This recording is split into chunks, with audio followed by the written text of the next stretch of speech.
Guys, അപ്പോൾ ഈ tree എന്ത് ട്രീ ആണെന്ന് നിങ്ങൾക്ക് മനസ്സിലായെങ്കിൽ കമൻറ്റ് ചെയ്യാം. അപ്പോൾ നമ്മളിപ്പോൾ ഉള്ളത് മമ്മേൻ്റെ അമ്മച്ചീൻ്റെ കളരിൻ്റെ അടുത്താണ്. അപ്പോൾ അതിന് തൊട്ടടുത്താണ് നമ്മുടെ കടച്ചക്കേൻ്റെ പ്ലാവ് ഉള്ളത്.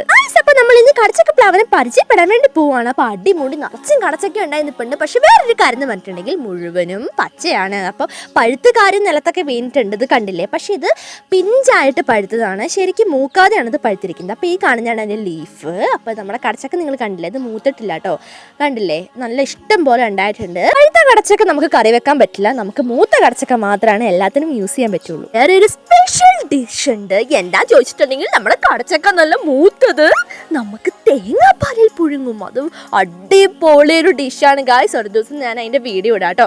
അപ്പം നമ്മൾ ഈ കടച്ചക്ക പ്ലാവിനോട് നമ്മൾ ഗുഡ് ബൈ പറഞ്ഞിട്ട് പോകാൻ വേണ്ടി പോവാണ്. സോ ഗായ്സ്, കടപ്ലാവ് നിങ്ങളുടെ വീട്ടിലുണ്ടെങ്കിൽ കമൻറ്റ് ചെയ്യാൻ മറക്കണ്ട. അപ്പം നമുക്ക് നെക്സ്റ്റ് വീഡിയോയിലൂടെ കാണാം. ബൈ.